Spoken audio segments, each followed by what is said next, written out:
कर तुझे सौंप कर सब चिंता फिकर दुनिया से हम हो गए बेखबर कि भैया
ओम शांति।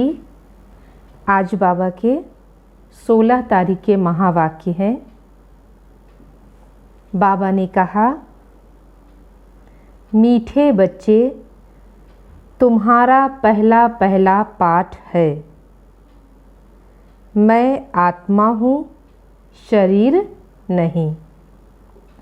आत्म अभिमानी होकर रहो तो बाप की याद रहेगी। बाबा ने कहा कि जब हम पहले दिन सेंटर आते हैं तो हमें पहला पाठ पढ़ाया जाता है कि हम आत्मा हैं, और आज भी बाबा पक्का करा रहे हैं कि बच्चे, तुम्हारा पहला पहला पाठ है कि मैं आत्मा हूँ, शरीर नहीं। और बाबा ने कहा, आत्म अभिमानी होकर रहो तो बाप की याद रहेगी। प्रश्न है, तुम बच्चों के पास कौन सा गुप्त खजाना है जो मनुष्यों के पास नहीं है? बाबा कहते हम तो अखुट खजाने के मालिक हैं। तो बाबा ने पूछा कि तुम बच्चों के पास कौन सा गुप्त खजाना है जो मनुष्यों के पास नहीं है? उत्तर है, तुम्हें भगवान बाप पढ़ाते हैं। उस पढ़ाई की खुशी का गुप्त खजाना तुम्हारे पास है। तुम जानते हो हम जो पढ़ रहे हैं भविष्य अमर लोक के लिए, ना कि इस मृत्यु लोक के लिए। बाप कहते हैं सवेरे सवेरे उठकर घूमो फिरो, सिर्फ पहला पहला पाठ याद करो तो खुशी का खजाना जमा होता जाएगा। अर्थात हम कोई भी कार्य करते हैं लेकिन बाबा की याद के बिना हमारा कोई कार्य ना हो, तो इसलिए बाबा ने कहा कि हमारा खुशी का खजाना जमा होता रहेगा। ओम शांति, ओम शांति। बाप बच्चों से पूछते हैं, बच्चे आत्म अभिमानी होकर बैठे हो? हाँ, बाबा कह रहे अपने को आत्मा समझ के बैठे हैं। हाँ, अब जो जो बैठे हैं वो अपने को खुद ही महसूस कर रहे होंगे। फिर बाबा ने कहा, बच्चे अपने को आत्मा समझकर बैठे हो। हम आत्माओं को परमात्मा बाप पढ़ा रहे हैं। बच्चों को अभी ये स्मृति आई है कि हम आत्मा हैं, देह नहीं। बच्चों को देही अभिमानी बनाने के लिए मेहनत भी करनी पड़ती है।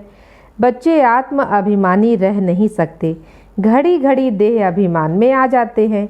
इसलिए पूछते हैं, आत्म अभिमानी हो? आत्म अभिमानी होंगे तो बाप की याद भी रहेगी। अगर देह अभिमानी होंगे तो लौकिक संबंधी याद रहेंगे। हाँ, बाबा ने कहा चेक करो कि हमको कौन याद रहते हैं।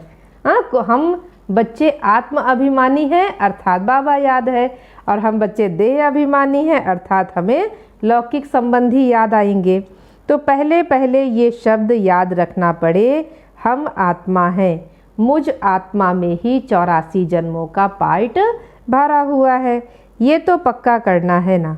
हम आत्मा हैं, आधा कल्प तुम देह अभिमानी हो रहते हो। अभी सिर्फ संगम युग पर ही बच्चों को आत्म अभिमानी बनाया जाता है। अपने को देह समझने से बाप याद नहीं आएगा। हाँ, बाबा आज हमें फिर से स्मृति दिला रहे, बच्चे हम देह नहीं, हम आत्मा हैं। इसलिए पहला पहला पाठ पक्का कर लो। देह के बाप को याद करना कभी सिखलाया नहीं जाता है। अब बाप कहते मुझ पारलौकिक बाप को याद करो, आत्म अभिमानी बनो। देह अभिमानी बनने से देह के संबंध याद आएंगे। अपने को आत्मा समझ और बाप को याद करो, यही मेहनत है। यह कौन समझा रहे हैं? हम आत्माओं का बाप, जिनको सब याद करते हैं। बाबा आओ, आकर इस दुख से लिबरेट करो। बच्चे जानते हैं इस पढ़ाई से हम भविष्य के लिए ऊंच पद पाते हैं। अभी तुम पुरुषोत्तम संगम युग पर हो। इस मृत्यु लोक में अब बिल्कुल रहना नहीं है। ये हमारी पढ़ाई है ही भविष्य 21 जन्म के लिए। हम सतयुग अमर लोक के लिए पढ़ रहे हैं। अमर बाबा हमको ज्ञान सुना रहे हैं। तो यहाँ जब बैठते हो तो पहले पहले अपने को आत्मा समझ बाप को याद करना है, तो ही विकर्म विनाश होंगे। हम अभी संगम युग पर हैं। बाबा हमें पुरुषोत्तम बनाते हैं। कहते हैं बच्चे मुझे याद करो तो तुम पुरुषोत्तम बन जाएंगे। मैं आया हूँ मनुष्य से देवता बनाने।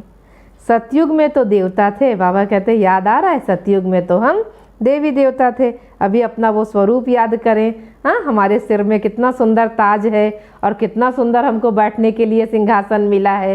हाँ, और कितने ढेर सारी हमारी प्रजा है, तो कितना अच्छा लग रहा है विचार करके। तो बाबा कहते हैं सतयुग में तो तुम देवता थे। अभी जानते हो कि हम कैसे सीढ़ी नीचे उतर आए हैं। हमारी आत्मा में 84 जन्मों का पार्ट नूंधा हुआ है। दुनिया में कोई भी नहीं जानते वो भक्ति मार्ग अलग है और ज्ञान मार्ग अलग है। जिन आत्माओं को बाप पढ़ाते हैं वो जाने और न जाने कोई। ये है गुप्त खजाना भविष्य के लिए। तुम पढ़ते ही हो अमर लोक के लिए, ना कि इस मृत्यु लोक के लिए। अब बाप कहते हैं सवेरे उठकर घूमो फिरो, पहला पहला सबक अर्थात पाठ यह याद करो कि हम आत्मा हैं ना कि शरीर।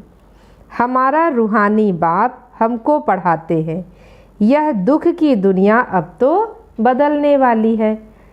सतयुग है सुख की दुनिया और कलयुग है दुख की दुनिया। बुद्धि में ज्ञान तो सारा है। यह है रूहानी स्पिरिचुअल नॉलेज। बाबा कहते हैं स्पिरिचुअलिटी की पढ़ाई दुनिया में कहीं नहीं होती। हाँ, केवल एक यही ऐसा ईश्वरीय विश्वविद्यालय है जहाँ स्वयं भगवान आकर के हम बच्चों को ये पढ़ाई पढ़ाते हैं। बाप ज्ञान का सागर स्पिरिचुअल फादर है। वो है देही का बाप अर्थात आत्मा का बाप। बाकी तो सब देह के ही संबंधी हैं।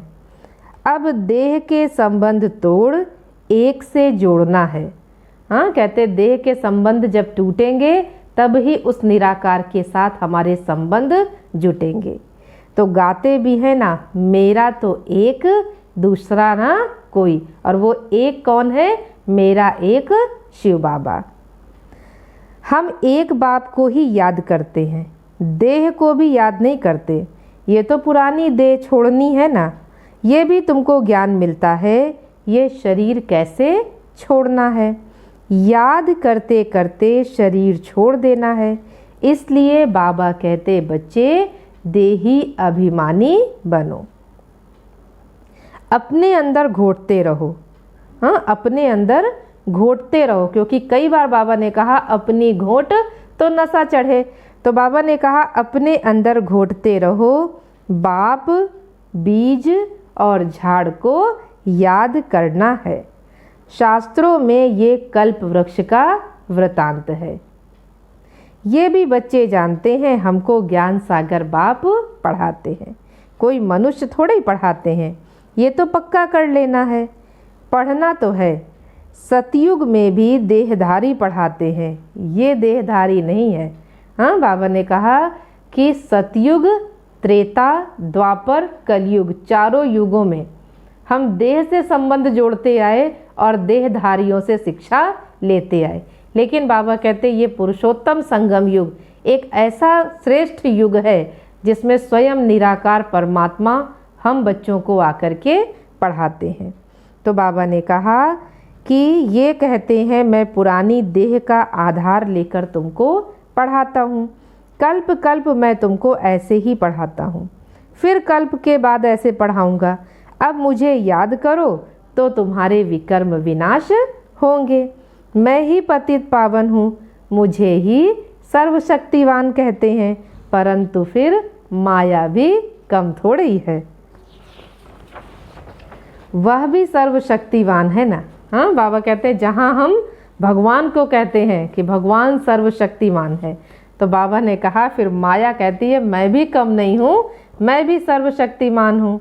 कहाँ से गिराया अब याद आता है ना, 84 के चक्र का भी गायन है। हाँ, विचार करने की बात है कि भगवान ने हमें इतना ऊंचा बनाया और सतयुग त्रेता युग में हम 2500 साल राज्य करते, लेकिन माया भी इतनी सर्वशक्तिवान है कि हमारे 2500 साल पूरे होने के बाद द्वापर युग में ऐसा आती है कि बिल्कुल कलयुग तक हमें बिल्कुल ऐसा गिराया कि भगवान को पहचानने के लिए भी हमें अपनी बुद्धि को कितना विचार करना पड़ता है, कितना उसको चलाते रहते हैं कि यही भगवान है या नहीं है। हाँ, या किसी ने और कुछ बताया तो सारी बुद्धि उधर चली जाती है। इसलिए बाबा कहते हैं कि माया ने भी देखो कहाँ तक गिराया और कहाँ से गिराया। तो अब याद आता है ना, यह मनुष्यों की ही बात है। बहुत पूछते हैं जानवरों का क्या होगा। हाँ, जैसे ही आत्मा का पाठ पढ़ाओ ना तो तुरंत उनको याद आएगा कि जानवरों में भी आत्मा होती है, फिर वो उनकी आत्मा कहाँ रहती है, हमारी आत्मा का तो घर परम धाम है, उनकी आत्मा कहाँ रहेगी। तो बाबा कहते हैं कि फिर पूछते हैं उनका क्या होगा। अरे यहाँ जानवर की बात नहीं है, बाप भी बच्चों से बात करते हैं, बाहर वाले तो बाप को जानते नहीं हैं, तो वो क्या बात करेंगे। कोई कहेंगे हम बाबा से मिलना चाहते हैं, अब जानते कुछ नहीं है, बैठकर उल्टे सुल्टे प्रश्न करेंगे। 7 दिन कोर्स करने के बाद भी पूरा कुछ समझते थोड़े ही कि ये हमारा बेहद का बाप है। इसलिए बाबा कहते हैं कि 7 दिन कोर्स करने के बाद भी ये पक्का निश्चय हुआ कि नहीं कि ये हमारा बाप है। तो बाबा कहते हैं वो मालूम कैसे चलता है कि जब उनको फॉर्म भराया जाता है तो उसमें लिखा हुआ है कि भगवान कौन है, या उसका रूप क्या है, तो फिर सीधे शिव बाबा से श्री कृष्ण में पहुंच जाते हैं। तो इसलिए बाबा ने कहा 7 दिन कोर्स के बाद भी समझते नहीं हैं। जो पुराने भक्त हैं, जिन्होंने बहुत भक्ति की हुई है, उनकी बुद्धि में तो ज्ञान की सब बातें बैठ जाती हैं। भक्ति कम की होगी तो बुद्धि में ज्ञान भी कम बैठेगा। तुम हो सबसे जास्ती पुराने भक्त, गाया भी जाता है ना, भगवान भक्ति का फल देने आते हैं। परंतु किसको ये थोड़ा ही पता है कि ज्ञान मार्ग अलग है और भक्ति मार्ग अलग है। सारी दुनिया तो भक्ति मार्ग में है। कोर्टों में कोई आकर ये पढ़ते हैं, समझानी तो बहुत मीठी है। कई बार विचार चलता है ना कि और जगह हम सत्संगों में जाते इतनी ज़्यादा भीड़ होती है, और जब बाबा के घर में आते मुरली सुनने के लिए तो इतने लोग बैठे होते हैं जिनको हम उंगलियों में गिन सकते हैं। तो बाबा ने हम बच्चों को कई बार ये समझाया है, या हम अपनी भी बुद्धि चला सकते हैं कि जब हम प्राइमरी पाठशाला में जाते हैं तो कितने सारे बच्चे होते हैं और कितना शोर होता है वहाँ की पढ़ाई में। और बाबा कहते हैं ये हमारा विश्वविद्यालय है, अर्थात हम यहाँ पर विश्वविद्यालय में बैठ करके जो पढ़ाई करते हैं, और वो पढ़ाई के समय भी बाबा कहते हैं पढ़ाई का समय पूरा हो गया, अब हमारा प्रैक्टिकल समय चल रहा है, और प्रैक्टिकल में हम योग की रिसर्च कर रहे हैं। इसलिए बाबा कहते हैं कि यहाँ इतने थोड़े लोग होते हैं जिन्हें हम उंगलियों में गिन सकते हैं। तो बाबा कहते समझानी तो बहुत मीठी है, 84 जन्मों का चक्र भी मनुष्य ही जानेंगे। तुम आगे कुछ नहीं जानते थे, शिव बाबा को भी नहीं जानते थे। शिव के मंदिर तो कितने ढेर हैं, शिव की पूजा करते, जल डालते, शिवाय नमा करते। अच्छा क्यों पूजते हैं कुछ पता नहीं। लक्ष्मी नारायण की पूजा क्यों करते हैं, वो कहाँ चले गए कुछ पता नहीं। भारतवासी ही हैं जो अपने पूज्य को बिल्कुल भी जानते नहीं हैं। बाकी और कितने धर्म वाले हैं वो अपने पूज्य को जानते हैं कि हमारा पूज्य कौन है, लेकिन जो भारतवासी अर्थात हम बच्चे हैं, हम अपने पूज्य को भूल गए और संपूर्ण पुजारी बन गए जो हम पूज्य को पहचानना ही नहीं चाहते। तो इसलिए बाबा ने कहा कि क्रिश्चियन जानते हैं क्राइस्ट फलाने संवत में आया, आकर स्थापना की। शिव बाबा को कोई भी जानते नहीं, पतित पावन भी शिव को ही कहते हैं। वही ऊंचे ते ऊंच है, उनकी सबसे जास्ती सेवा करते हैं। सर्व का सदगति दाता भी वही है। तुमको देखो कैसे पढ़ाते हैं, बच्चे आए चाहे ना आए, लेकिन बाबा का तो अपना टाइम है पढ़ाने का। तो बाबा कहते मैं तो रोज़ सुबह आकर के अपने बच्चों को ज्ञान मुरली सुनाता हूँ और ज्ञान रत्नों से उनकी झोली भरपूर करता हूँ। लेकिन हम बच्चे कहीं ना कहीं आलस्यवश कभी सुबह मुरली सुनते हैं, कभी दोपहर में सुनते हैं, कभी शाम को सुनते हैं। लेकिन अटेंशन रखें कि हम फ्री हैं तो हमें रोज़ सुबह बाबा की मुरली उठ करके सुननी है या पढ़नी है। बाबा को बुलाते भी हैं आकर पावन बनाओ।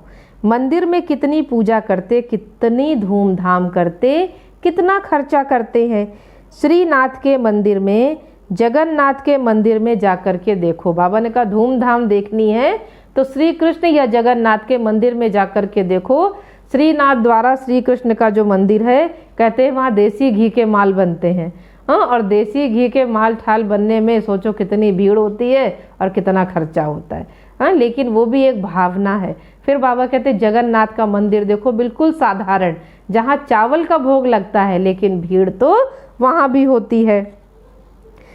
तो है तो एक ही जगन्नाथ अर्थात जगतनाथ के पास चावल का हांडा चढ़ाते हैं। श्रीनाथ पर तो बहुत माल बनाते हैं। फर्क क्यों होता है? कारण होगा ना, श्रीनाथ को भी काला और जगन्नाथ को भी काला कर दिया। कारण कुछ नहीं समझते। जगन्नाथ लक्ष्मी नारायण को कहते हैं या राधे कृष्ण को कहते हैं। अच्छा, राधे कृष्ण लक्ष्मी नारायण का संबंध क्या है ये भी नहीं जानते। अभी तुम बच्चों को मालूम पड़ा है हम पूज्य देवता थे, फिर हम पुजारी बनते हैं। यहाँ तो भक्ति के सागर भी बहुत है। ज्ञान का सागर शिव बाबा है, तो बाबा ने कहा भक्ति के सागर भी बहुत है। ये तो है ही पतित दुनिया, ये स्वर्ग नहीं है। वैकुंठ कहाँ है ये भी किसको पता नहीं। कहते हैं वैकुंठ गया तो फिर नरक का भोजन आदि तुम उनको क्यों खिलाते हो? सतयुग में तो बहुत फल फूल आदि होते हैं, यहाँ क्या है? ये तो बिल्कुल नरक है ना। बाबा तो कितनी युक्तियाँ बताते हैं, कल्प कल्प बाप भी युक्ति बतलाते ही रहते हैं। मुझे याद करो तो विकर्म विनाश होंगे। तुम बच्चे जानते हो कल्प कल्प ये बाबा हमें अमर कथा सुनाते हैं। शिव बाबा ही अमरनाथ है, बाकी ऐसे नहीं कि पार्वती को बैठकर कथा सुनाई, वो तो भक्ति मार्ग हो गया। ज्ञान और भक्ति को तुमने समझा है।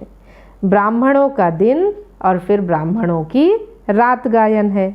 बाप समझाते तुम सब ब्राह्मण हो।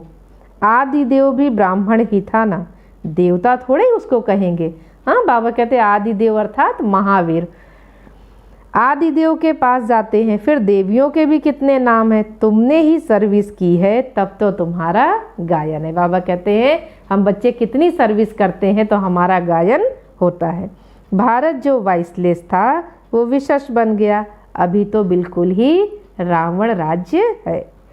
संगम युग पर तुम बच्चे अभी पुरुषोत्तम बनते हो और तुम्हारे पर बृहस्पति की दशा बैठती है। अब तुम अमरपुरी के मालिक बन जाते हो। बाप तुम्हें पढ़ा रहे हैं मनुष्य से देवता बनाने के लिए। स्वर्ग के मालिक बनने को बृहस्पति की दशा कहा जाता है। तुम स्वर्ग अमरपुरी में जाएंगे। बाकी पढ़ाई में दशाएं नीचे ऊपर होती रहती हैं, याद ही भूल जाती है। बाबा ने कहा बच्चे मुझे याद करो। गीता में भी है ना, भगवान उवाच काम महाशत्रु है। पढ़ते भी हैं परंतु विकार को जीतते थोड़े ही हैं। भक्ति मार्ग में क्या करते हैं? हाँ, पढ़ेंगे सारी बातों को लेकिन उसको जीवन में अमल नहीं करते हैं। अब फिर भगवान कहते हैं काम महाशत्रु है, इन पर जीत पानी है।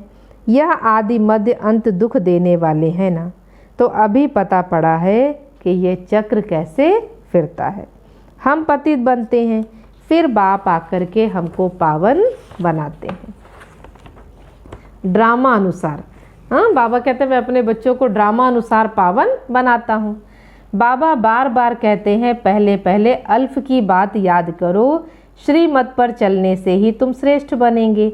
यह भी तुम समझते हो हम पहले श्रेष्ठ थे और फिर भ्रष्ट बन गए। तो बाबा कहते हैं अब फिर श्रेष्ठ बनने का पुरुषार्थ करो, दैवी गुण भी धारण करो, किसको भी दुख नहीं देना है, सबको रास्ता बताते जाओ।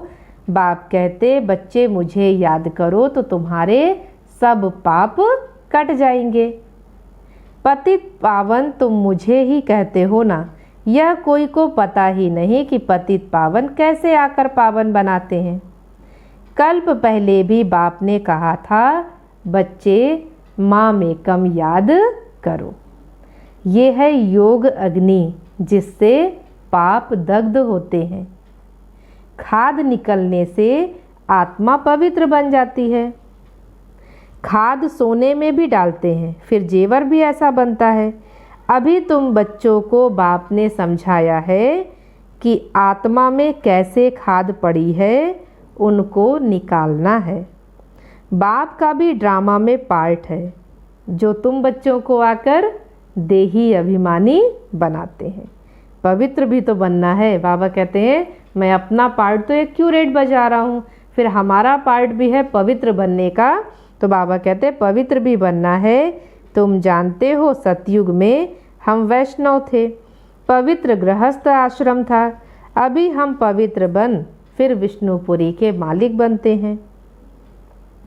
तुम डबल वैष्णव बनते हो। सच्चे सच्चे वैष्णव तो तुम हो, तुम निर्विकारी वैष्णव धर्म के हो। हाँ, बाबा कहते हैं कि हम बच्चे निर्विकारी वैष्णव धर्म के हैं। अभी एक तो बाप को याद करते हो और नॉलेज जो बाप में है वो तुम धारण करते हो। तुम राजाओं का राजा बन जाते हो। वो राजाएं बनते हैं अल्पकाल के, एक जन्म के लिए। तुम्हारी राजाई तो 21 पीढ़ी अर्थात फुल एज पास करते हो। वहाँ कभी अकाले मृत्यु नहीं होगी। हाँ, बाबा ने कहा आजकल तो देखो घर बैठे बैठे लोग शरीर छोड़ देते हैं। हाँ, जीवन का कोई भरोसा नहीं है, कोई आयु निश्चित नहीं है, लेकिन बाबा ने कहा वहाँ पर तुम बच्चे काल पर जीत पाते हो। समय जब होता है तो समझते हो अब ये पुरानी खाल छोड़कर नई लेनी है, तुमको साक्षात्कार होगा। वहाँ 150 वर्ष आयु एवरेज होती है, यहाँ तो अकाले मृत्यु होती रहती है, क्योंकि भोगी है ना। हाँ, बाबा ने कहा शरीर रोगी और भोगी बन गया है, वहाँ योगी काया वाला शरीर होता है, इसलिए बाबा कहते हैं वहाँ कभी अकाले मृत्यु नहीं होती। जिन बच्चों का योग यथार्थ है उनकी सर्व कर्मेंद्रियाँ योग बल से वश में होंगी। योग में पूरा रहने से कर्मेंद्रियाँ शीतल हो जाती हैं। सतयुग में तुमको कोई भी कर्मेंद्री कभी धोखा नहीं देती। कभी ऐसे नहीं कहेंगे कि कर्मेंद्रियाँ हमारे वश में नहीं हैं। तुम बहुत ऊंचते ऊंच पद पाते हो। इनको कहा जाता है बृहस्पति की दशा, अविनाशी दशा। वृक्षपति मनुष्य सृष्टि का बीज रूप है बाप। बीज है ऊपर में, उनको याद भी ऊपर में करते हैं। आत्मा बाप को याद करती है। तुम बच्चे जानते हो बेहद का बाप आकर हमको पढ़ाते हैं। वो आते ही एक बार हैं अमर कथा सुनाने। अब अमर कथा कहो, सत्यनारायण की कथा कहो, उस कथा का भी अर्थ थोड़े ही समझते हैं। सत्यनारायण की कथा से नर से नारायण बन जाते हैं। बाबा कहते कथाएं भी दुनिया में कितनी हैं, और बाबा हम बच्चों को हर कथा का रहस्य बताते हैं। हाँ, तो बाबा ने कहा अमर कथा अर्थात जिससे हमारी आत्मा अजर अमर अविनाशी बन जाती है। फिर बाबा ने कहा सत्यनारायण की कथा अर्थात जिसमें हमारी आत्मा नर से श्री नारायण बन जाती है। तो बाबा कहते हैं कि अमर कथा से तुम अमर बनते हो ना। बाबा तो हर एक बात को क्लियर करके समझाते हैं। अर्थात कितने वर्षों से हम बाबा की मुरली सुन रहे हैं, लेकिन सोचने की बात है कि एक एक बात को बाबा, हाँ, जैसे छोटे बच्चे को समझाया जाता है, ऐसे कितना प्यार से एक एक बात को पुचकार दे करके हम बच्चों को सिखाते हैं और समझाते हैं। तो इसलिए बाबा ने कहा कि बाप एक एक बात को क्लियर करके समझाते हैं, ताकि बच्चे कभी ये ना कहें कि बाबा हमको ये बात तो मालूम ही नहीं थी। अच्छा, फिर बाबा ने याद प्यार दिया, मीठे मीठे सीखी लधे बच्चों प्रति माता पिता बाप दादा का याद प्यार और गुड मॉर्निंग। रूहानी बाप की रूहानी बच्चों को नमस्ते। हम रूहानी बच्चों की रूहानी बाप दादा को नमस्ते। धारणा के लिए मुख्य सार है, पहली पॉइंट है योग बल से अपनी सर्व कर्मेंद्रियों को वश में करना है। एक वृक्षपति बाप की याद में रहना है। सच्चा वैष्णव अर्थात पवित्र बनना है। दूसरी पॉइंट है सवेरे उठकर पहला पाठ पक्का करना है कि मैं आत्मा हूँ, शरीर नहीं। हाँ, बाबा ने कहा भले हम उठ करके टहलते हैं, हाँ, चलते फिरते हैं, लेकिन बाबा ने कहा अपना पहला पाठ पक्का करना है कि मैं आत्मा हूँ, शरीर नहीं। हमारा रूहानी बाबा हमको पढ़ाते हैं यह दुख की दुनिया अब बदलनी है। ऐसे बुद्धि में सारा ज्ञान सिमरण होता रहे। वरदाता बाप ने वरदान दिया हम बच्चों को। स्वयं के प्रति इच्छा मात्रम अविद्या बन, बाप समान अखंड दानी परोपकारी भव। स्वयं के प्रति इच्छा मात्रम अविद्या बन, बाप समान अखंड दानी परोपकारी भव।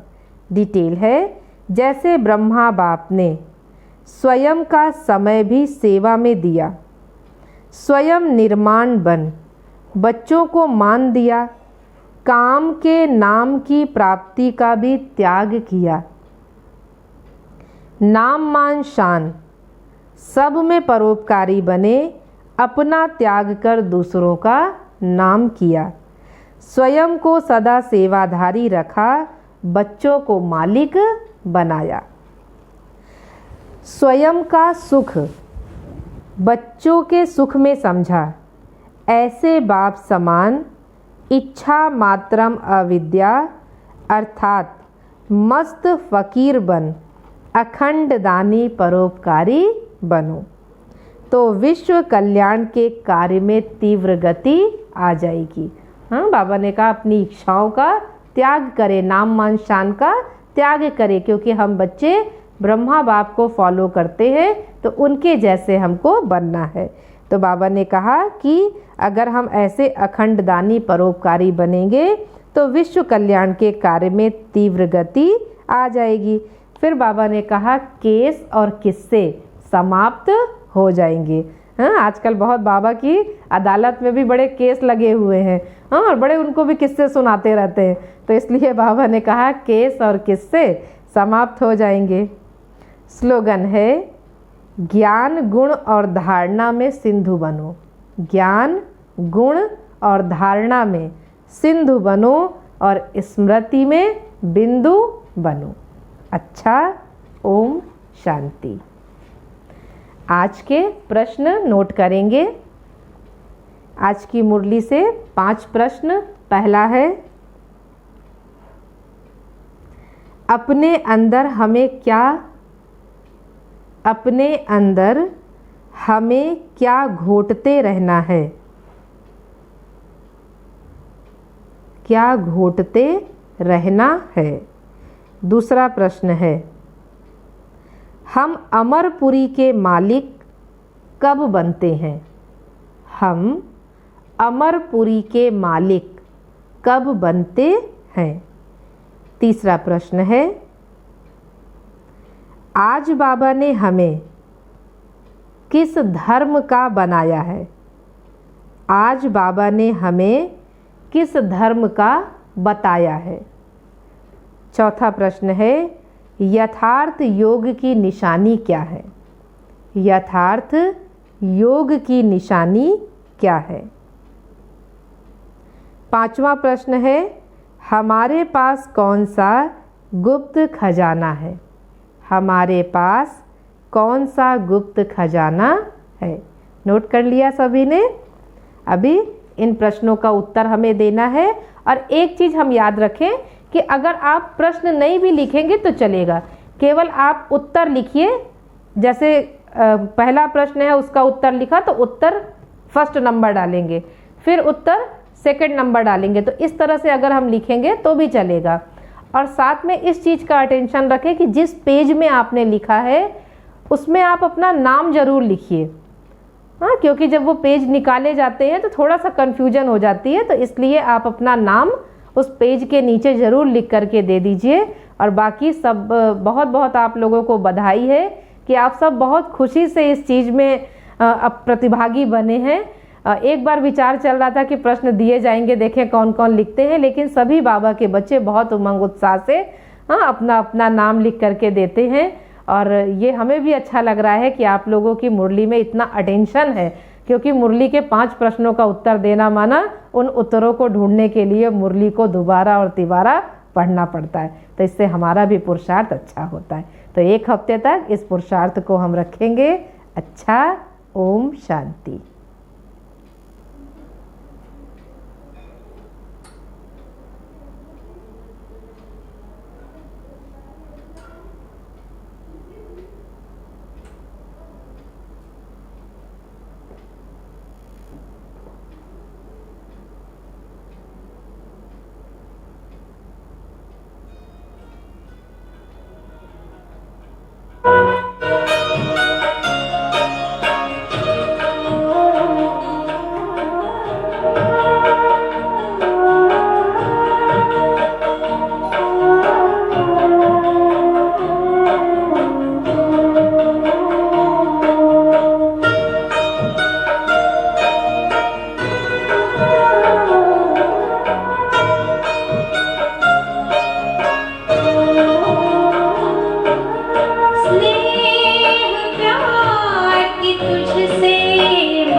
ओम शांति। ओम शांति।